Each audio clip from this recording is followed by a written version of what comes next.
10 محرم کی رات امام حسین علیہ السلام اپنے تمام ساتھیوں کو صبح شہید ہونے والوں کے نام بتا رہے تھے۔ سب سے پہلے عباس کا نام لیا اور فرمایا، اے عباس کل تم شہید ہو جاؤ گے۔ پھر علی اکبر کا نام لیا، پھر اون و محمد کے نام لیے۔ رفتہ رفتہ ایک ایک کے نام لیتے رہے۔ شہزادہ قاسم منتظر تھے کہ میرے چچا حسین میرا بھی نام لیں گے۔ بالآخر آپ اٹھ کے فرماتے ہیں، اے میرے چچا حسین کیا کل شہید ہونے والوں میں میرا نام نہیں؟ امام حسین علیہ السلام نے مسکرا کے فرمایا، اے قاسم موت تمہارے لیے کیا اہمیت رکھتی ہے؟ شہزادہ قاسم نے فرمایا، اے چاچا جان اگر آپ کے قدموں پہ قربان ہونے کا نام موت ہے تو میرے نزدیک شہد سے بھی زیادہ میٹھی ہے۔ امام حسین نے شہزادہ قاسم کے سر کو چوما اور فرمایا، کل شہید ہونے والوں میں تمہارا نام بھی ہے اور علی اصغر کا نام بھی ہے۔ شہزادہ قاسم تڑپ اٹھے اور فرمانے لگے، اے میرے چچا کیا یہ ظالم خیام کے اندر آ جائیں گے؟ امام حسین اپنی آنکھیں نم کر کے فرماتے ہیں، اے قاسم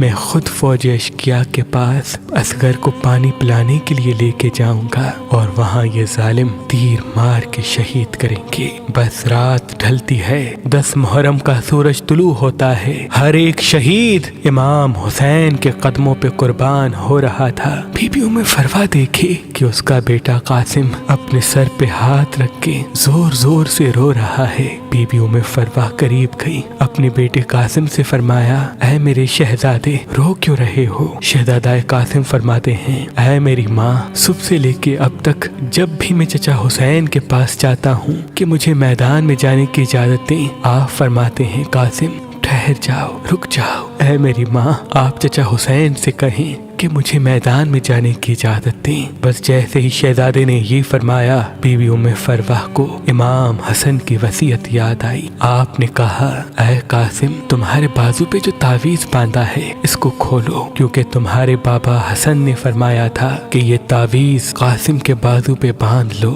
اور ان قریب ایک وقت ایسا آئے گا جب میرا بھائی حسین غریب ہو جائے گا، تب یہ تعویذ کھول کے میرے بھائی کو دینا اور یہ کہنا کہ میری طرف سے قاسم کی قربانی قبول کرے۔ بس جیسے ہی شہزادہ قاسم نے تعویذ کھولا، اس میں امام حسن کی وصیت تھی، اس کو پڑھا اور دوڑتے ہوئے اپنے چچا حسین کے پاس آیا اور فرمایا، اے میرے چچا حسین میرے بابا نے آپ کے لیے کچھ لکھا ہے۔ امام حسین نے اپنے بھائی کے تعویذ کو آنکھوں پہ رکھا، چوما اور پڑھا۔ اس میں تحریر تھا، اے میرے بھائی حسین میں نے بچپن میں سنا تھا کہ ہماری ماں وقت آخر ہمارے بابا علی سے فرما رہی تھی کہ میں نے اللہ کے رسول سے سنا کہ ہمارا بچہ حسین 3 دن کا بھوکا پیاسا کر کے کربلا کے میدان میں شہید کیا جائے گا۔ اس وقت نہ اللہ کے رسول ہوں گے، نہ میں فاطمہ، نہ علی تم، نہ حسن ہوگا۔ میرا غریب حسین بے دردی سے قتل کیا جائے گا۔ تب سے میں دعا مانگتا تھا کہ اللہ مجھے بیٹا دے جو میں کربلا کے لیے رکھوں تاکہ وہ میرے بھائی حسین کے قدموں پہ قربان ہو۔ اے حسین آج قاسم کو میری طرف سے اپنے قدموں پہ قربان ہونے کی اجازت دو۔ امام حسین رو کے تعویذ کو چومتے ہیں اور شہزادہ قاسم کے سر کو چومتے ہیں اور فرماتے ہیں، اے قاسم جا اللہ کی راہ میں قربان ہو جا۔ پھر آپ فرماتے ہیں، اے میرے بچے آج ذرا میں تجھے پہناؤں گا۔ تاریخ نے لکھا ایک ایک ذرا امام حسین اپنے شہزادے قاسم کو پہناتے رہے، لیکن کوئی بھی ذرا شہزادہ قاسم کے جسم پہ پوری نہ اتری۔ بالآخر شہزادے نے فرمایا، اے میرے چچا مجھے بغیر ذرا کے میدان میں بھیجیں، شاید اللہ کی مرضی یہ ہے۔ بس اللہ اکبر کہہ کے حسن کا لال میدان میں آیا، شیر کی طرح فرماتے ہیں، اے فوج اشقیا میں علی کا پوتا ہوں، عباس کا بھتیجا، حسن کا بیٹا، اگر کوئی ہے تو میرے مد مقابلہ ہے۔ عمر بن سعد، شمر اور دوسرے بہادر زور زور سے ہنسنے لگے کہ یہ 13 سالہ بچہ ہمیں للکار رہا ہے۔ یزید کی فوج میں ازرق نام سے ایک بہادر تھا جو ہزاروں کے لشکر سے اکیلا لڑتا تھا۔ عمر بن سعد نے کہا، جا قاسم کا سر قلم کر کیا۔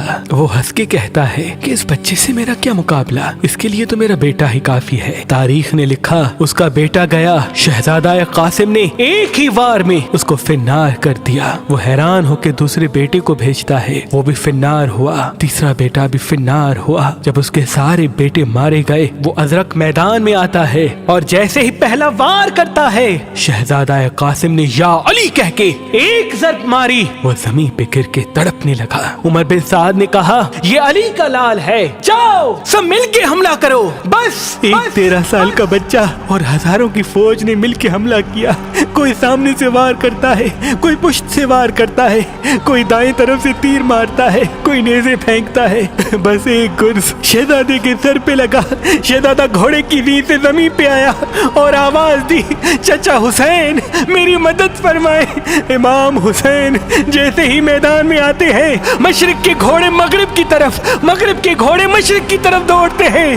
تاریخ نے لکھا آپ کا جسم مبارک گھوڑوں کے پیروں میں پامال ہونے لگا، آپ کا سینہ پشت ایک ساتھ ہو گئے، آپ کی پسلیاں ٹوٹنے لگی۔ امام حسین بس جیسے ہی میدان میں پہنچتے ہیں، قاسم کی لاش کو ڈھونڈا، نہ پایا۔ بس دیکھا کہیں قاسم کا ہاتھ ہے تو کہیں قاسم کے بازو، کہیں قاسم کے پیر ہے تو کہیں قاسم کا سر۔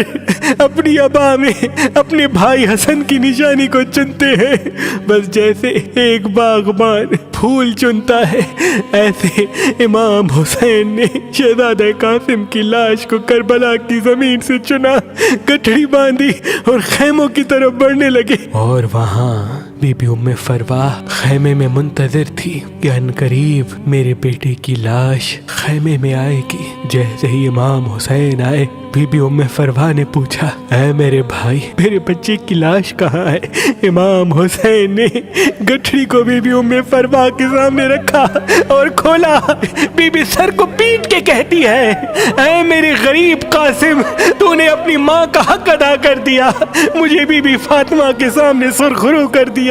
بس اس لاش کے ٹکڑوں کو بی بی ہاتھ لگاتی ہے اور شہزادہ قاسم کے جسم پہ جو کرتا پہنا تھا اس کو ٹکڑوں سے الگ کر کے اپنے پاس رکھتی ہے۔ امام حسین پوچھتے ہیں اے بی بی یہ کیا کر رہی ہیں؟ بی بی ام فرواہ رو کے کہتی ہے اے حسین، اب جب میں مدینے جاؤں گی تو حسن کی قبر پہ یہ کرتا رکھوں گی اور کہوں گی کہ اے میرے آقا حسن، آپ کے لال قاسم نے کس طرح سے آپ کی وصیت پہ عمل کیا ہے۔ سلام ہو شہزادہ قاسم پر، سلام ہو بی بی ام فرواہ پر، سلام ہو کربلا کے تمام شہیدوں پر۔